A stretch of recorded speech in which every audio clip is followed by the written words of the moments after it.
बाग हिरानक सिंह बहानक ध्यान धरे प्रभु को जपती है। कह कहूँ देवन यज्ञ रचो कर कंचन खप्पर ले भरती है।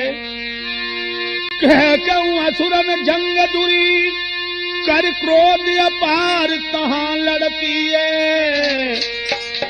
आधार कहें बड़ी देर भई मेरी अम्म विलम्ब कहाँ करती है। आदरणीय उपस्थित श्रोतागण, भारत के कर्णधार बच्चों, आदर की योग बुजुर्ग, मेरे हम उम्र दोस्तों, माताएं एवं बहनें, त्रिमूर्त कैसेट के माध्यम से अब आप लोगों को हम कुरुक्षेत्र की तरफ लिए चल रहे हैं। आप लोग समझेंगे कि ये महाभारत जो हुआ है, ये ऐसा महाभारत नहीं था दोस्तों, ये विश्वव्यापी हलचल थी। 18 अक्षौणी सेना 18 दिन में जहां समाप्त हुई, अंदाजा लगाइए। धरती लाल, अंतरिक्ष लाल, उसके बीच में भारत के लाल सो रही थी। जिंदा पर जिन बहादुरों के रोम नहीं छू पाए, मरने के बाद उनकी आंखें और आंतें चील और कौवे निकाल रहे थे। अब देखिए क्या हाल था वहां का। सब कुरुक्षेत्र में रक्त मात्र घुटनों से भी कुछ ऊपर था, यानी लाशों से भरा हुआ वो खूनी एक समंदर था।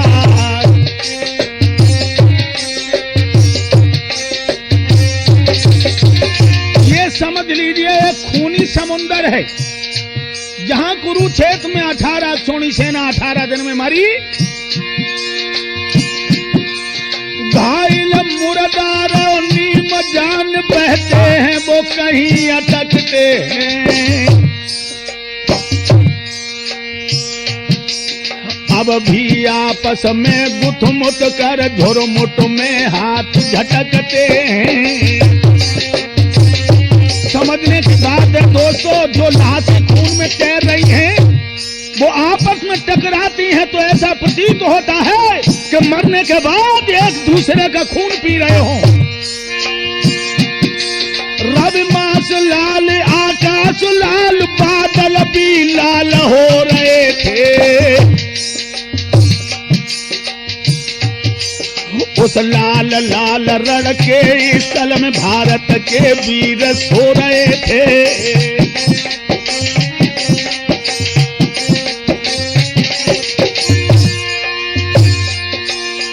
धरती लाल है, अंतरिक्ष लाल है, और उस लाल के बीच में भारत के लाल सो रहे हैं। मखमली सेज कामिनी केल वो रंग महल की प्रभुताएं, वह हंसी खेल वो दिली मेल, क्या हुए आज क्या बतलाएं।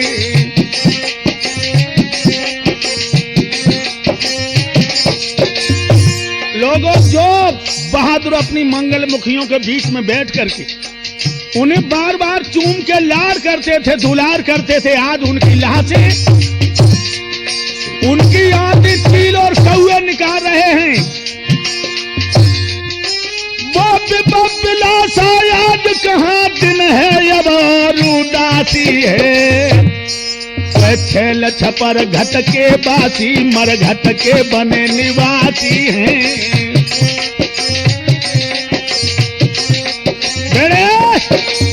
ध्यान रखना दोस्तों, जिंदा पे जिनके शरीर बड़े बड़े महान योद्धाओं ने नहीं छू पाए, मरने के बाद आज उनकी आंखें शेर और कौवा निकल रही। भेड़िया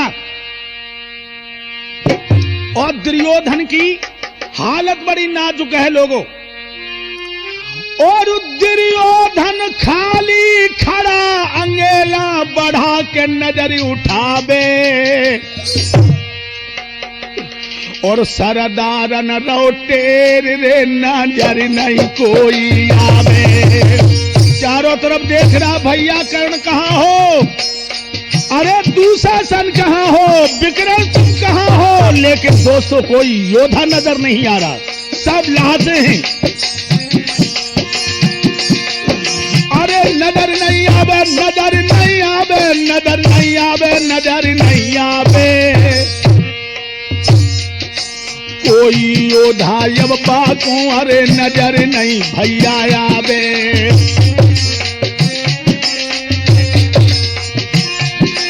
और पोसाई पोशाक बनियाई खा के सही समझावे, सही समझावे, बन के अनाथ दुर्योधन यार चिल्लावे, बन के अनाथ दुर्योधन यार चिल्लावे।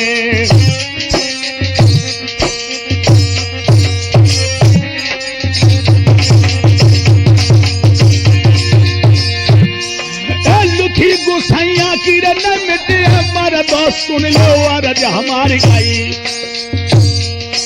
और हाल बुरो है रण के धन को कैसे समझा मेरे आधारे।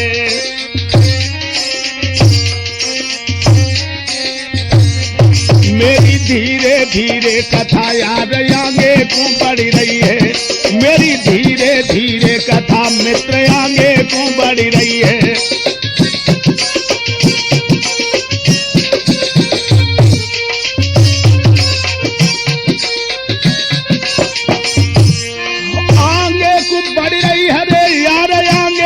बढ़ रही है नारद आगे को बढ़ रही है, मेरी धीरे मेरी धीरे मेरी धीरे धीरे कथा के बेटा ध्यान रखना दोस्तों। आज दुर्योधन जो भारत का नाथ था वो अनाथ बन के चारों तरफ चिल्ला रहा है, लेकिन उसकी आवाज कोई नहीं सुनता है। तो अब चिल्लाते चिल्लाते परेशान हो गया, आगे बढ़ा तो क्या हुआ, आगे चलतई वो ऊब गया और खून के गड्ढे में डूब गया।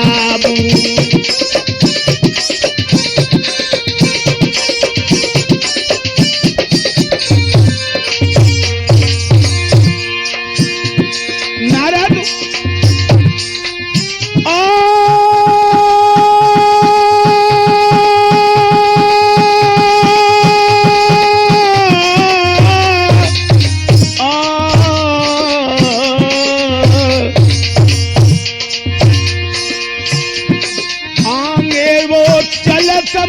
डूब गया और खून के गड्ढे में डूब गया।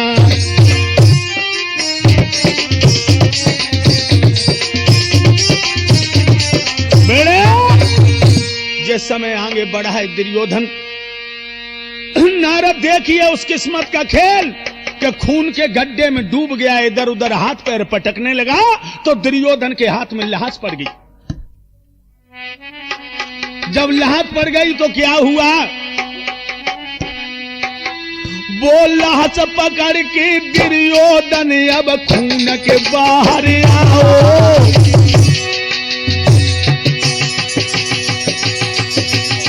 किसकी थी वो लाश,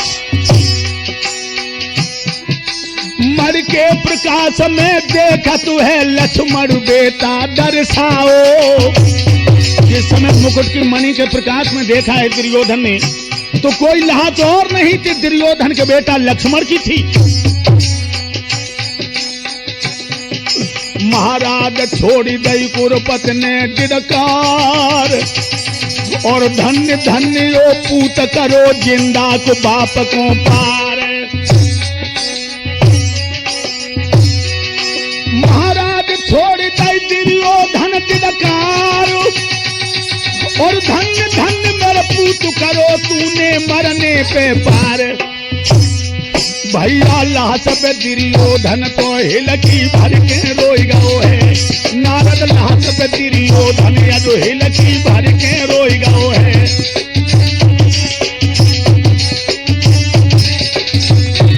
आज रोई गओ है, आज दुर्योधन बिलखो है, यारो लाश पे धर के मूल के राजा।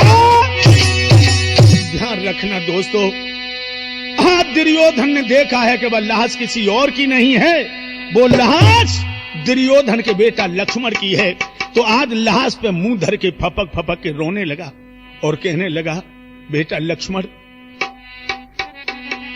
बस में उद्धार हो गया। अरे जो जग से निराधार भागा था वो कुल सपूत ने पार कर दिया।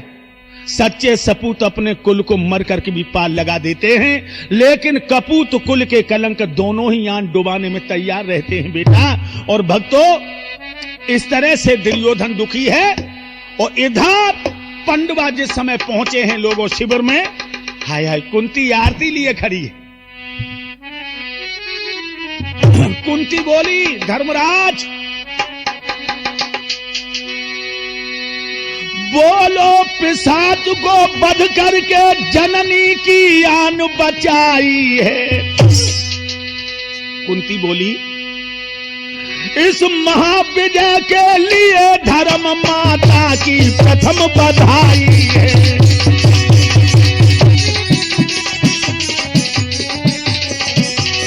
अरे बेटा धर्मराज, जब मैया की पहले तुम्हें बधाई है, जो तूने वह दुष्ट दुराचारी दुर्योधन को मारा। एकदम से धर्मराज चौंके और मां का मुंह देख के बोले, मां क्या कर रही हो?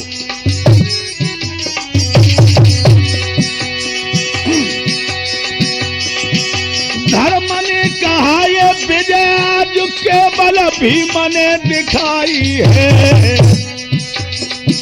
इसलिए पांडवों में पहले भटवर भीम को बधाई है।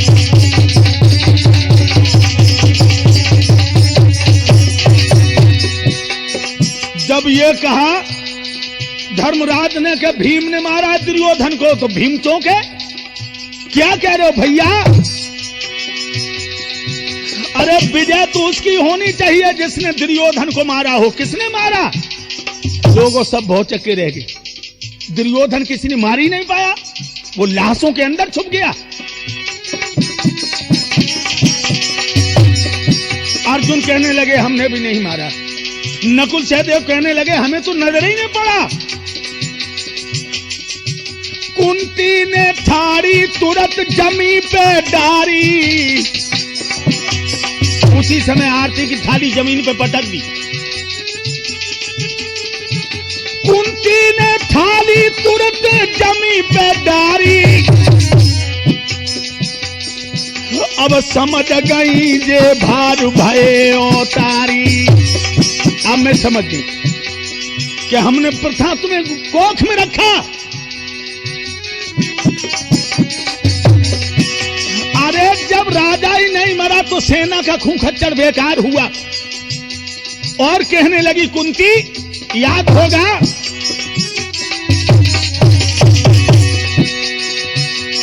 भानु प्रताप के हाथन से राजा भागो, कर दई बंश की नाठी गेह जब त्यागो। जवाब दिया भानु प्रताप ने, सब सेना मार डाली लेकिन राजा बच गया था। रामायण को उठा के देखिए, उसने सारे वंश का विनाश कर दिया। महाराज नाश अपनो करवायो है, और दुर्योधन बच गाओ बधाओ भाड़ में जाओ है। काय को बधाओ भैया? सुन कुंती के बेन के सबके छक्का छूटे। यारो सुन कुंती के बेन के सबके छक्का छूटे।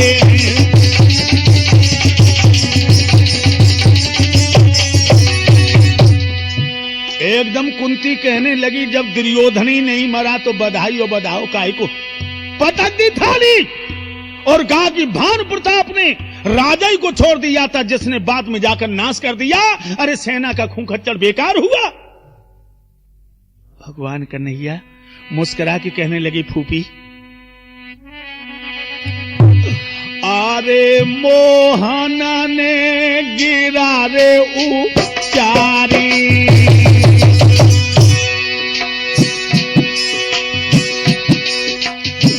अरे व्याकुल हुई है फूफी मत मेरी प्यारी।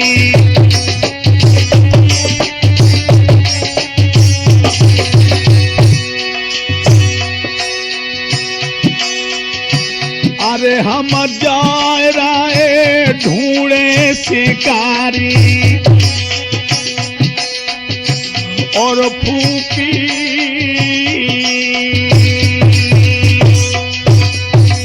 और जाते हैं नजरिया रे हमारी।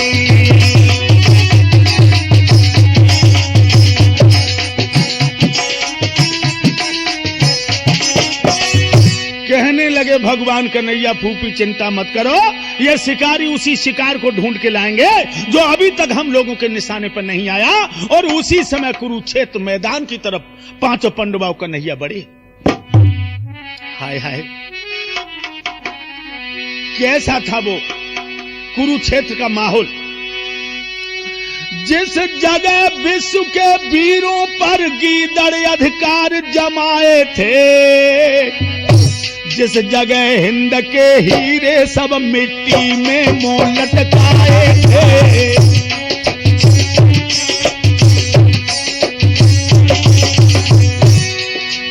नारद जिस जगह भूत भैरव पिशाच हिलमिल त्योहार मनाते थे, भारत माँ के आधार जहां आध्या रही न सिसकाते थे।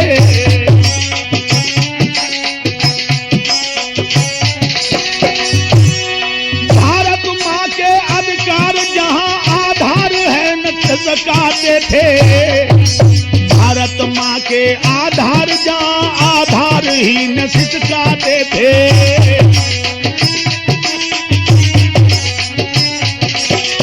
ऐसा ही नहीं, उसका हम थोड़ा सा दृश्य आपको दे रहे हैं वो रणभूमि का। योगिनी प्रेत खप्पर भर भर चौतरफा रक्त उलीच रहे, उन सूखी आशा बेलों को खूनी धारों से सींच रहे।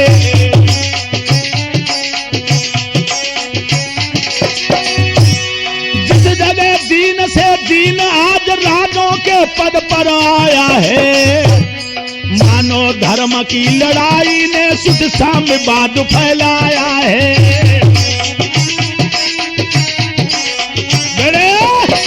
पांचों पांडवा वहां आ गए हैं लोगों, जहां लाशों पे लाशें लगी हैं, जहां भैरव तांडव मसान जोगिनी काली खप्पर लेकर नाच नाच के रक्त उलीच रही है जवानों का। चारों तरफ देखा लेकिन दुर्योधन नजर नहीं आया। तो एक ग्वाला को पूछा जो वहां गाय चरा रहा था कि तूने किसी को देखा?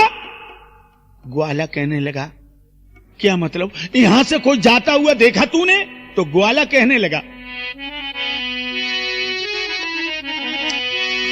अरे सुन मोहन के बेन लगो यो कहन गिराऊ चारी, हम ये ना सके बताए रे के राजा था के भिखारी। ये तो मैं नहीं बता सकता हूं कि वो राजा था या भिखारी था, लेकिन हम उसका नमूना तुम्हें बतलाते। अरे सारे बख्तर फटे जिंद से कटे, ओट जग फटे बढ़ो तो अंगारी, मड़ियों को मुकट अब पाने तो जग दमकती हरी लिलारी।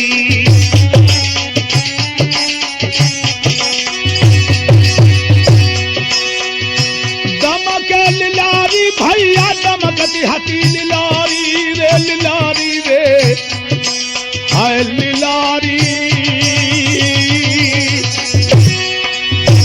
और सरबारी घाई बढ़िया तो खिलाड़ी।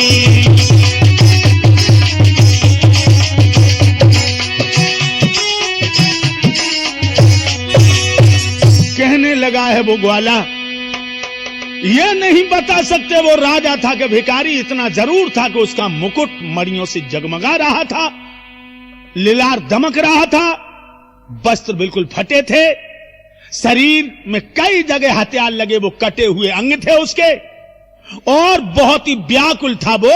और इधर चला गया सरोवर की तरफ। लोगों अरे सुन के ग्वाला की बानी,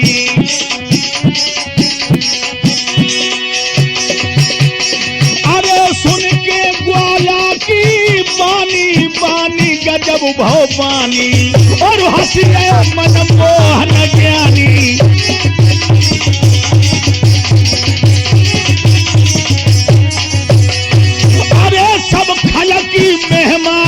रानी और आधारू करे शैतानी।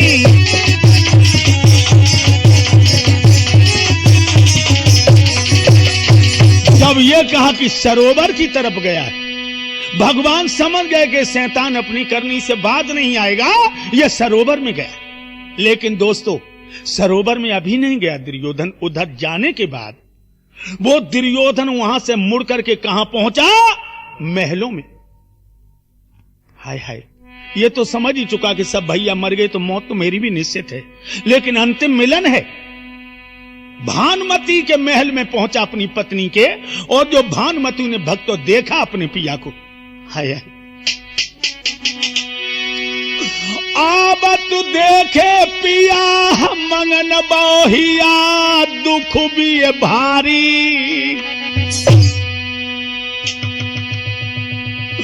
और हाथ पकड़ के ले गई रे के अंदर प्राणन प्यारी। पहले तो खुश हुई, लेकिन जब भिखारी की दृष्टि देखी, ये तो भिखारी लग रहे हैं, तो दोस्तों कलेजे में धक हो गया। आसन दियो नवाई लाओ बैठारी, वीर बलधारी वीर बलधारी। तब भानुमति ने रोए रोए गिरा उचारी।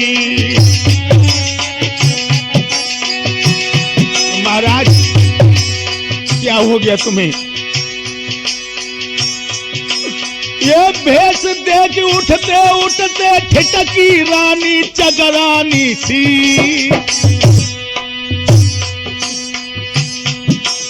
आंखों से आंखें मिला न सकी, फिर बोली हाय भुलानी सी।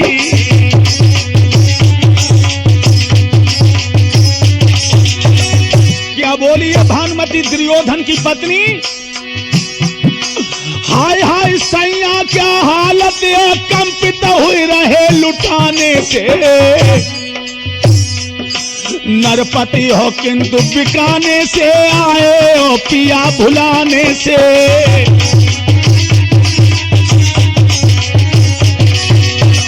महाराज आज क्या हालत है? हे महाराज, हे राजाओं के राजा, भूतल के सम्राट, सारा शरीर लोऊ लुहान पट भूषण जहां गमाए हैं।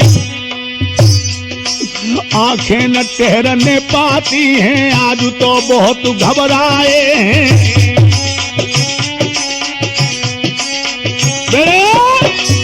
महाराज क्या बात है?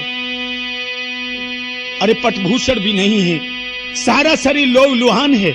हे प्रभु आज क्या कारण है? आपकी हालत को देख के मैं परेशान हूं। सोई राजा दुर्योधन ने अपनी प्राण प्यारी भानुमति को छाती से लगा लिया और कहने लगा, प्रिय अब हमें राजा न कहो, न मैं राजा हूं और न तुम अब रानी हो। दो चार घड़ी को जीवन है, भगवान की ऐसी मायारी।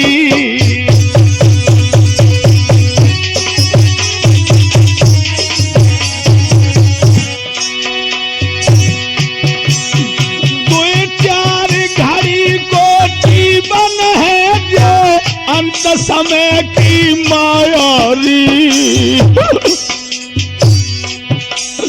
और तेरो मोह अरे रानी आंगन में खींच के लाया री।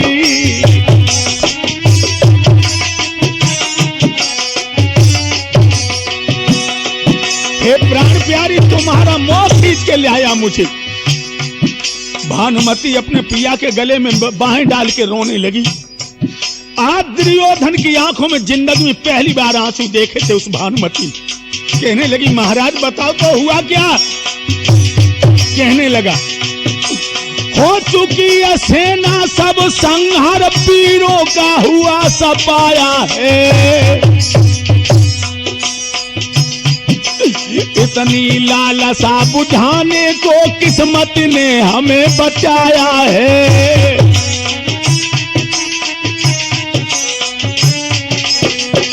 हे प्यारी, तेरा प्यार मुझे खींच के लाया। भानुमति भी रोने लगी तो आज दुर्योधन अपनी प्यारी से बोला, मैं भी शांति से बयान करूं। रो मती देवी, वीर की औरत कभी रोती नहीं है। भानुमति कहने लगी, नाथ मेरे प्यार में तुम्हारी आंखों में आंसू आ गए। मैं भी शांति से बयान करूं, इतनी सुर से दुआ करो, सीता में आखिरी भेंट करो, अपने राजा को विदा करो। बेड़े कहने लगा, हे प्रिय इस समय रो नहीं, आखिरी भेंट और अंतिम विदाई दो हमें। दोस्तों भानुमति कहने लगी, भानुमति कहने लगी,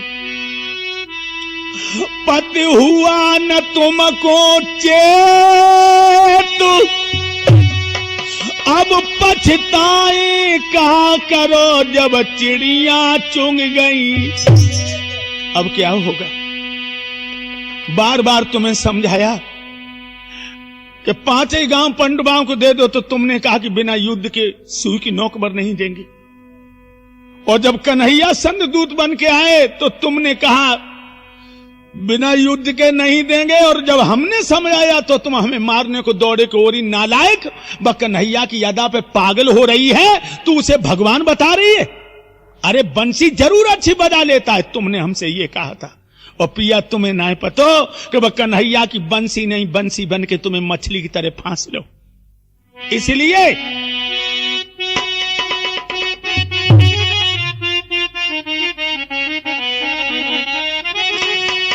आदेश से मेरी सम्मत है, जो करते हो सो काम करो, जो करते हो सो काम करो। हे नाथ विदाई देती हूँ, जाओ अंतिम संग्राम करो, जाओ अंतिम संग्राम करो।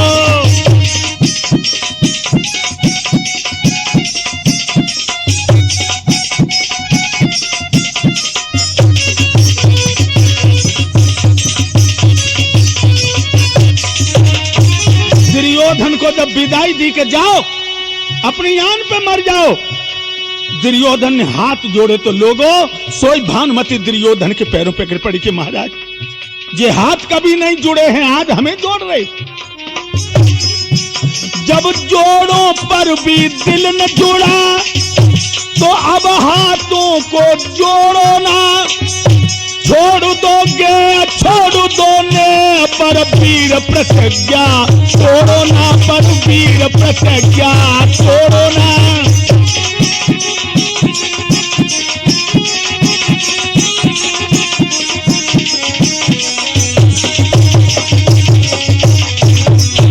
कहने लगी, महाराज अब आप जाओ, हमारी तरफ से अंतिम विदाई है, तुम्हें अंतिम संग्राम करो। दोस्तों दुर्योधन को विदा कर दिया भानुमति ने। अब दुर्योधन वहां से चले हैं धृतराष्ट्र और गंधारिन के पास। लोगों वो दृश्य देखने के लायक था। इतनी सीधाई जिंदगी में दुर्योधन के पास नहीं आई जितनी सीधाई उस समय थी उसके पास। और जो बाप के चरणों पे गिरा है तो ऐसा लगता था कि मानो बिस्बेल सुखा करके किसी ने अमृत में डुबाई हो। लोगों आज सच्चा पूत बन के बाप के पैर छूता है। छाती से धृतराष्ट्र ने लगा लिया और कहा, कहो बेटा। कहने लगे, क्या कहूं पिताजी, विनाश हो गया, अंतिम दर्शन करने के लिए आया हूं। एकदम धृतराष्ट्र कहने लगे, बेटा उदास हो रहे हो? अरे तू है सच्चा वीर, अरे मां को क्षीर पियो मेरे लाला।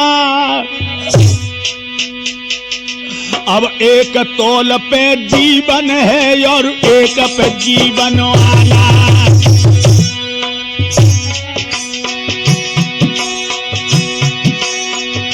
अरे का जीवन वाला है, जीवन वाला, जीवन आला का जीवन आला।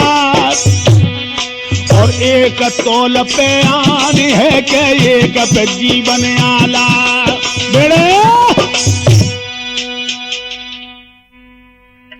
अपने जीवन से उदास होने की कोशिश न कर। एक तरफ तो तेरा वचन है, दूसरी तरफ तेरा जीवन। अगर तू जीवन का मूल समझेगा तो वचन का मूल खत्म हो जाएगा, फिर जिंदगी में कलंक लग जाएगा तुझे। इसलिए बेटा हमारी सम्मत है, रड़ के लिए पीठ मत दिखाओ। धन परिवार सब गमा बैठे हो तो प्रण के लिए अपने प्राण भी गमा दो। उसी समय गंधारिन रोकर के बोली। गंधारिन ने भी कहा, अरे के हरि वीर, करती हूं क्षण मात्र में तेरा वज्र शरीर। गंधारिन कहने लगी, पुत्र हम तेरे शरीर को वज्र का कर दूंगी। कैसे? अरे हुई जा मन में मगन, और हुई के नग्न सामने जो आवे, तो पांडव क्या बेटा चले रे के काल विजय नहीं पावे। पांडवों की क्या है, काल भी विजय नहीं पा सकते। और सुन ले मेरे लाल, सुन ले मेरे लाल बात तू हाल, मान मेरी जावे, मान मेरी जावे। और होए वज्र शरीर रे के बजरंगी कहलावे। फिर हुए वज्र शरीर रे के बजरंगी कहलावे।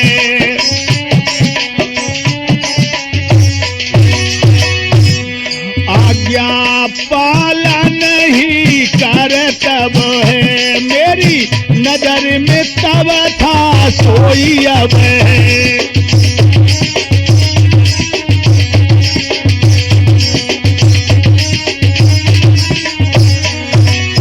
कहने लगी गंधारिन, नंगिन होकर निकल जा। अरे मेरे छोना संकोच छोड़ दे। दुर्योधन की मात का था पूरा विश्वास, फिर भी लज्जा ने किया ओ आधार उदास। क्या किया? नगिन तो हुआ दुर्योधन, लेकिन जननी लंगोट चढ़ाई लोग और आई गो है। सिर्फ लंगोट, एक बारीक लंगोट अपने गुप्त अंगों को ढांकने के लिए उसने चढ़ा लिया। लेकिन जो नेत्र खोले गंधारिन ने भी बही दिए नैन पटु खोल।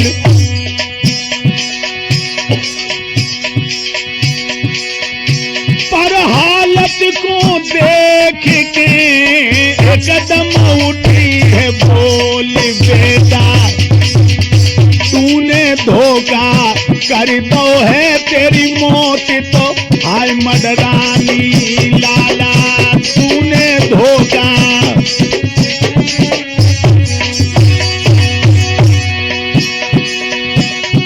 अरे लज्जा करके पूत लंगोट चढ़ायो, सब अंग बड़ हुई गो वो कच्चोई पायो। कहने लगी बेटा सारा अंग तेरा भद्र का हो गया, लेकिन कमर कच्ची रह गई। महाराज कज्जा पे रूठ गए घनश्याम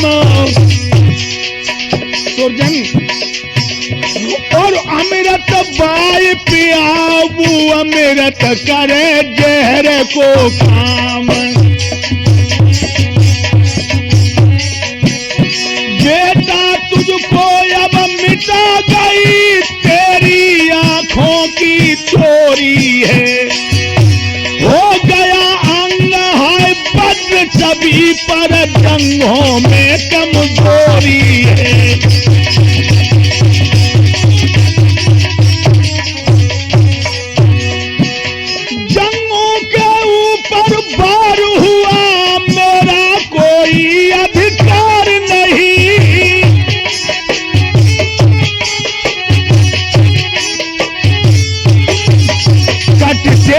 से यदि पार हुआ तो मैं अब जिम्मेदार नहीं।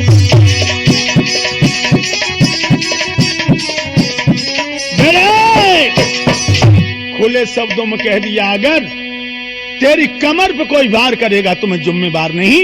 वैसे तो जो भी तेरे ऊपर हथियार चलाया जाएगा, छाती में लगेगा तो दो टूक हो जाएगा। धृतराष्ट्र कहने लगे, पुत्र अब थोड़े समय के लिए विश्राम कर लो, व्यास सरोवर में जाकर के आराम कर लो। लोगों, उसी समय मां बाप से मिलकर के कौरवनाथ विदा हुआ, और जिस समय व्यास सरोवर की तरफ बढ़ा है तो लोगों, वो सरोवर कैसा था? वह महाअगाध सरोवर था, कोई न पार पा सकता था। हाँ, देवी शक्ति के कारण दुर्योधन ही जा सकता था, क्योंकि जल स्तंभन की क्रिया उसको मालूम थी।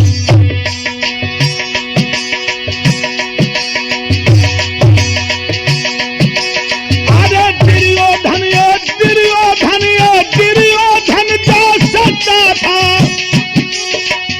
दुर्योधन जा सकता था।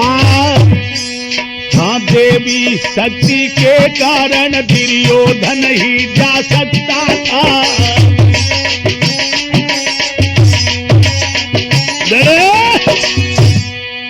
आप दुर्योधन जिस समय सरोवर में घुसा है लोगों, तो उल्टा घुसा, यानी सीधा नहीं घुसा, पीठ सरोवर की तरफ कर ली, ताकि उसकी खोज लगाने वाले पैर के निशान देखकर समझे कि निकल गया।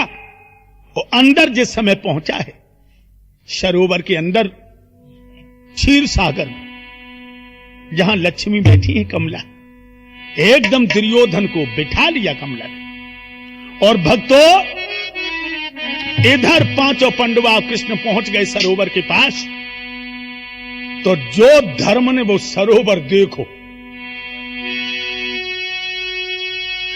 भगवान ये व्यास सरोवर है, धर्मराज बोले कन्हैया से, या बैतरणी का सागर है। यह प्रलय पवन के झोंके हैं, या महाप्रलय का चक्कर है ये प्रलय।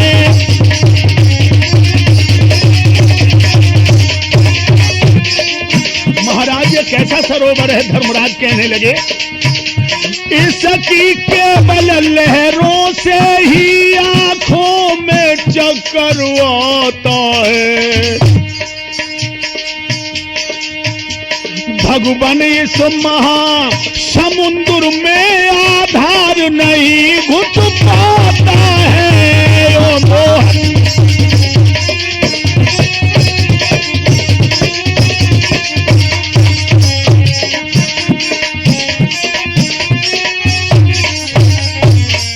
महाराज जामे कैसे घुसा जाएगा? जाके लहरें देख करके चक्कर आ रहा। भगवान मुस्कुरा के कहने लगे, लेकिन याद रखो दुर्योधन गया इसमें, क्योंकि जल स्तंभन की क्रिया उसको मालूम है। एकदम से भीम कहने लगा, तो युद्ध क्यों नहीं किया उसने, इसमें क्यों चला गया? भगवान कहने लगे, इसमें भी कोई कारण है, इसमें भी कोई कारण है। क्या कारण हो सकता है? भगवान ने कारण तो छिपा लिया। दोस्तों, दिमाग में रखना, जब उसको छुपा लिया, अब कहने लगे तो अब अंदर कौन जाए? अंदर कौन जाए? क्या डर के मारे छुपाए? एकदम कहने लगे नहीं, डर के मारे भी नहीं छुप सकता। तो भीम कहने लगे, आरे प्राण हानि से सख्त नहीं तो अंदर क्यों आओ है? महाराज अगर ये प्राण की हानि नहीं सह सकता, अपमान को बर्दाश्त नहीं कर सकता, तो अंदर क्यों घुसा? कहने लगे, इसमें भी कोई चक्कर है। मैंने कहा अब सिर्फ एक ही उपाय है, वो बाहर आ जाएगा। कौन सा? यद भीम यहां से ललकार रे के दुर्योधन को मारे, तो दुर्योधन भी भीतर से अब धर के अरे ललकारे। महाराज हाँ का जो भीम सुनाएगा और है हमको विश्वास वो पापी बाहर आएगा।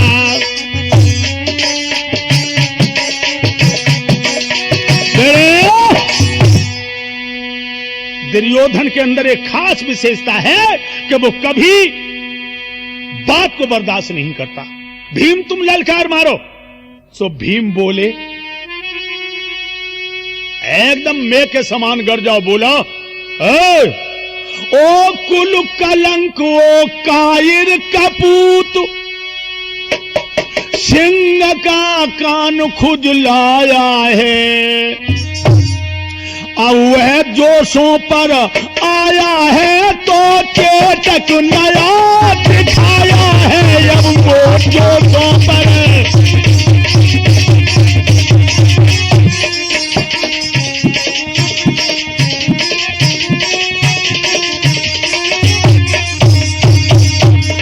और कहा लानत है इस मर्दानी पर, थू के काबिल है तेरा बल। जो असली बिंदु पिता का है तो दुर्योधन बाहर चल। असली बिंदु अगर मैया का लाल है तो बाहर चल। दोस्तों जो इतने वचन सुने हैं, एकदम से दुर्योधन ने गदा उठाई और जो चलने को हुआ सोई लक्ष्मी ने आकर के कलाई पकड़ ली। देखिए लोगों, इधर लक्ष्मी नाथ बुला रहे हैं और इधर लक्ष्मी इमदाद कर रही है। भगवान कृष्ण विष्णु का स्वरूप है, वो तो पांडवों की रक्षा में है और इधर यह दुर्योधन की रक्षा में। ये लड़ाई धर्मराज और दुर्योधन की नहीं है, ये धर्म और अधर्म की है, न्याय और अन्याय की है। अगर भगवान कृष्ण पांडवों का पक्ष न बजाते तो धर्म हार जाता और अधर्म, न्याय हार जाता और अन्याय। एकदम से लक्ष्मी कहने लगी, तुम आज रात को बात मान, सरबर से बाहर जाओ ना। है काम शांति की चालों का, उनकी चालों में आओ ना राजा।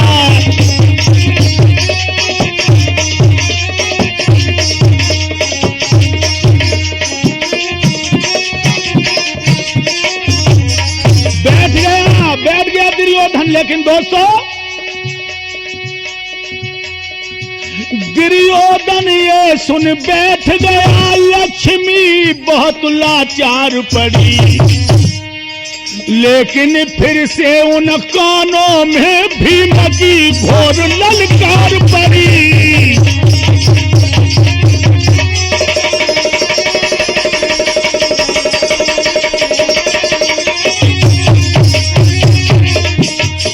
भीम कहने लगा, और नालायक, ओ छलिए पहले दम भरकर कुल का विध्वंस कराया है। अब अपने प्राणों के भय से नारी की ओट छिपाया है। महाराजा, ओ वीरों के बाने वाले छोड़ दे नारियों का अंचल। जो सच्ची माँ का बेटा है तो यो दुर्योधन बाहर चल। जो सच्ची माँ का,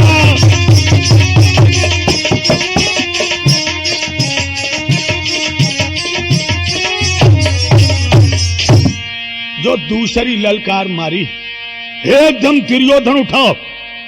लक्ष्मी ने एकदम पैर पकड़ लिए। दुर्योधन बात सुनो, बात सुनो।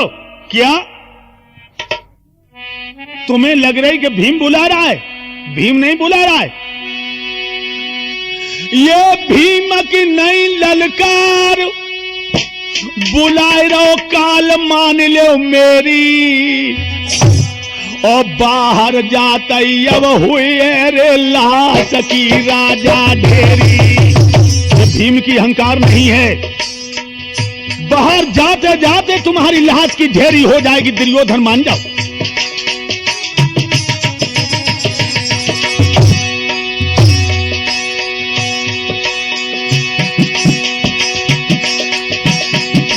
यदि मृत्यु तू ही तुम्हारी कहीं तो मैं अनाथ हो जाऊंगी। ये भाग्यशील छोड़कर तुम्हें किसके दरवाजे जाऊंगी।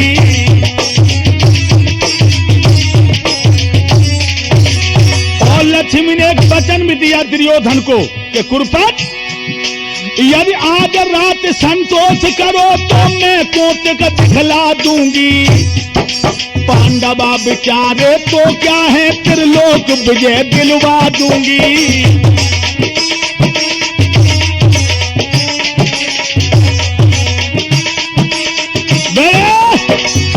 अगर और रात रुक जाओ रात में तो त्रिलोक विजय दिलवा दूंगी। पांडवा तो कोई चीज नहीं है। दोस्तों, कौरवपत ने इस बार भी बैठ करके अपने मन को मार लिया, किंतु तीसरी बार भीम ने ललकार मारी। क्या कहा? मालूम हुआ तू कोरी शान दिखाता था।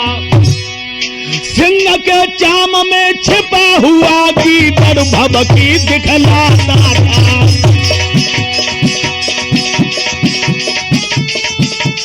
प्रेम कहने लगा, ओरे हिजड़े की औलाद, धिक्कार तुझे, तेरी मां को लानत है, तेरे कुल को खली। जो अब भी हुर्मत बाकी है तो दुर्योधन बाहर जाई।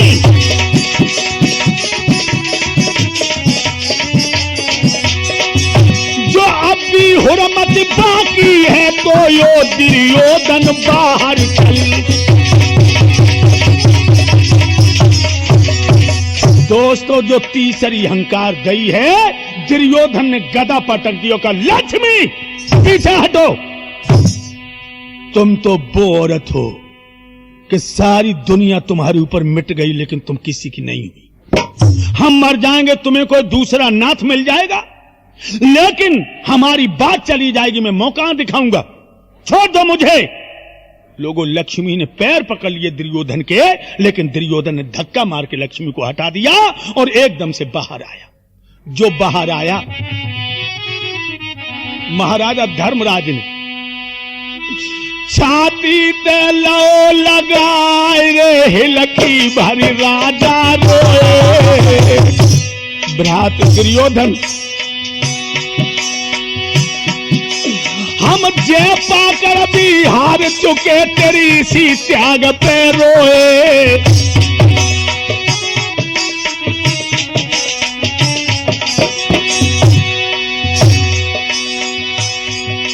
महाराज धर्मराज कहने लगे, भैया दुर्योधन, महाराज तो घर चल करियो अपनो काम, और तुम राजा बन जाइयो, हम बन जाए हाय गुलाम।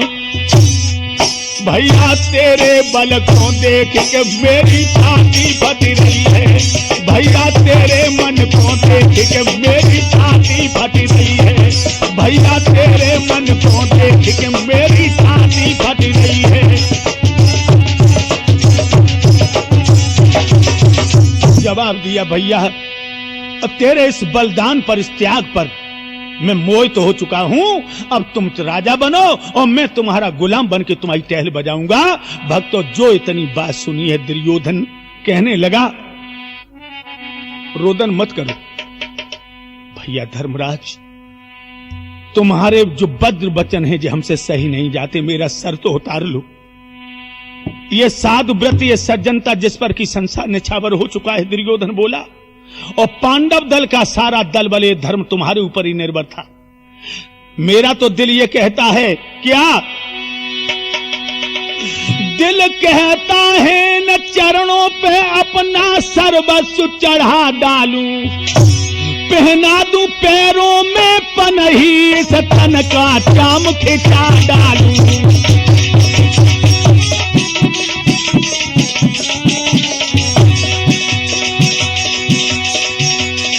कहने लगा, वास्तव में मेरा कर्तव्य था तुमको अधिकार दिलाने का। इस सत्य मूर्त की आज्ञा में अपना सर्वस्व चढ़ाने का।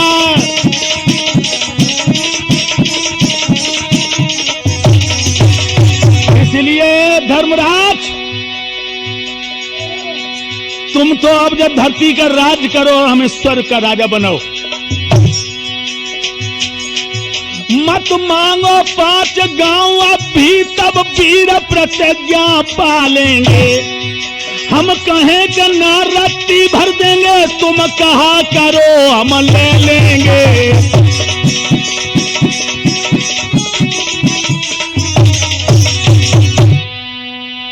इसी यान में बंधे हुए वीरों की तरह मेरा संहार कर दो और तुम भूतल के राजा बनो, हमें स्वर्ग का राजा कर दो। तो धर्मराज कहने लगे, तुम धन्य हो।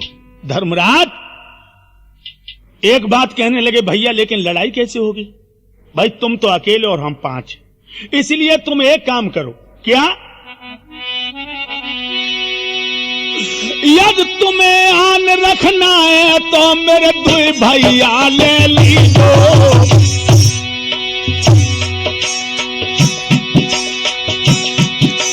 फिर हम तुम 6 लड़के रे महाभारत को रख लीजो। हमारे 2 भाई ले लो जो तुम्हारे दिल में आए, क्योंकि तुम भी 3 हो जाओगे, हम भी 3 हो जाएंगे। दुर्योधन बोला, नीति से धर्म ऐसा होना आवश्यक है।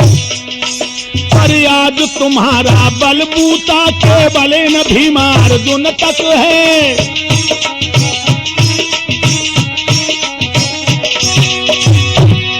यदि इन्हें साथ में ले बैठूं तो अर्थ व्यर्थ हो जाएगा। वही चित फल हुए विजय लाभ आते आते खो जाएगा। धर्मराज, दे देकर आंच खिला गुलबी तो बतलाओ वो खिलना क्या? दुश्मन की मदद से अरे स्वर्ग जो मिल रहा है तो मिलना क्या?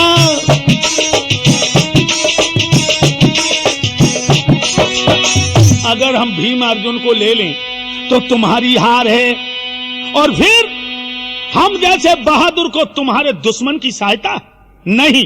और ये कन्हैया को मैं इसलिए नहीं लूंगा कि ये तो पराए नौकर हैं, सारथी यहां बन करके आए हैं, और नौकर के साथ में हमारा युद्ध करना भी मेरा अपमान होगा। इसलिए अब तो भीम और हमारा जोड़ा है, उन्हीं के याद जाओ।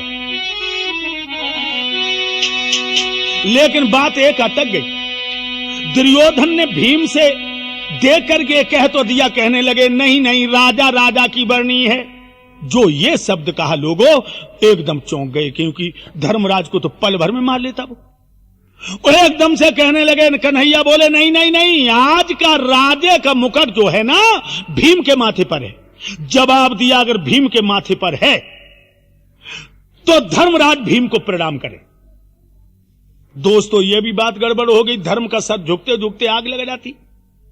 धर्मराज का सर झुकते झुकते भीम जल के राख हो जाता, लेकिन भगवान ने वहां भी चतुरता की। क्या?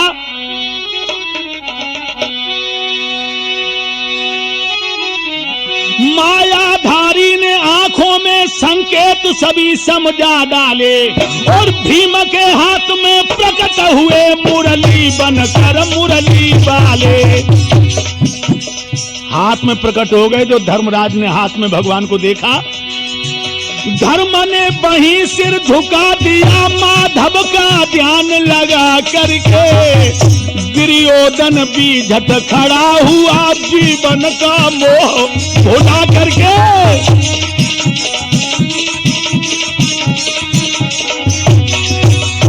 दुर्योधन खड़ा हो गया। दोस्तों अब होने लगा युद्ध। दोनों समान बलवान वीर, दोनों गुमान गर्वीले हैं। दोनों विशुद्ध, दोनों त्यागी, दोनों ही परम हठीले हैं।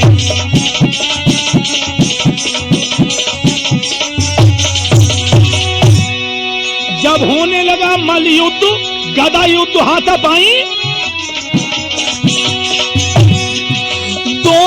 हुंकार मार बढ़कर बारों पर बार छिकाते हैं।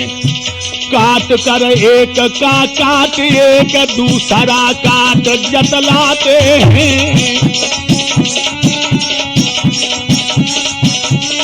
युद्ध हो रहा है लेकिन दो में से एक भी नहीं गिर रहा है। दोस्तों उसी समय भगवान कन्हैया समझ गए, क्योंकि दुर्योधन ने भीम के गदा का बार दिया तो गिरते गिरते भीम चकरा के बच गया। समझ गए कि भीम मारा जाएगा। भगवान ने इशारा किया, संकेत नाथ का पाते ही भीम ने जांग पे वार किया। गिर पड़ा भूमि पे दुर्योधन, देवों ने जय जयकार किया।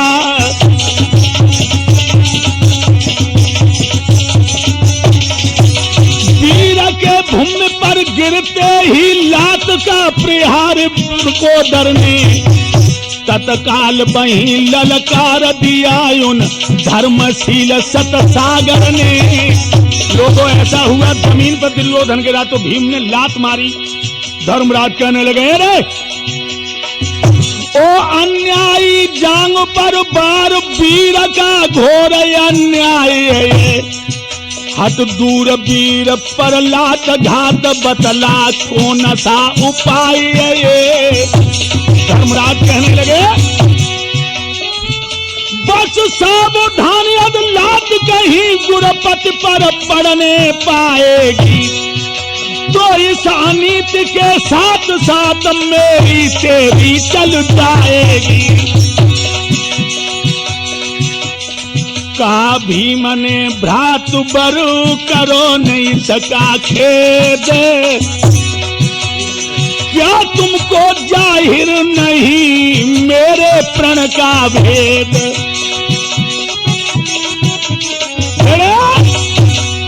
कहने लगे इसके बारे में आप धर्मराज दुखी न हो। तुम्हें मालूम होगा कि जिस समय इसने कहा था द्रौपदी को भरी सभा में लाकर, क्या नंगी करके मेरी तो जांग पे अर बैठा रो, तब हमने कही कि जांग तोड़ के करे फैसला सारो।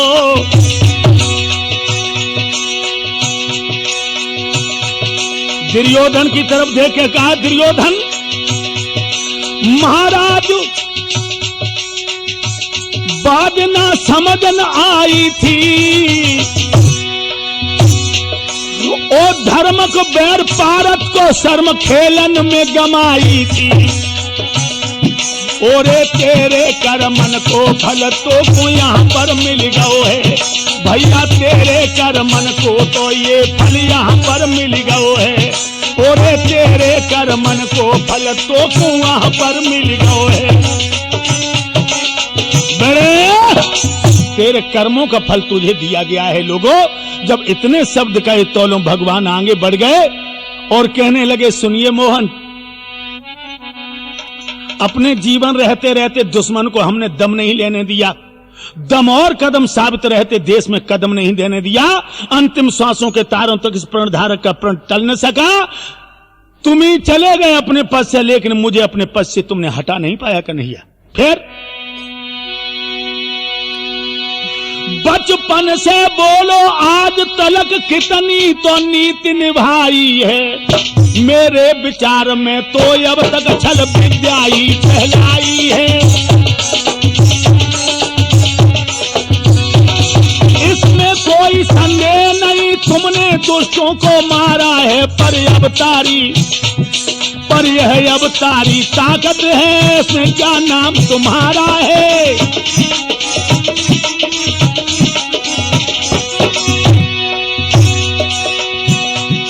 महाराज मरण की मेरी सूरत थी और इसी समय मोहन हमको तुम्हारी जरूरत थी।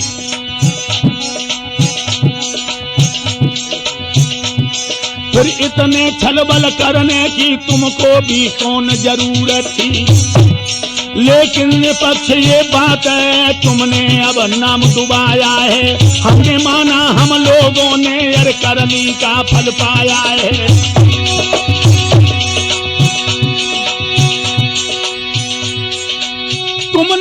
निंदक दुष्ट हने इसलिए तुम्हें बतलावे, तुम धर्मराज को राजा कर दो, हम तो स्वर्ग को जावे।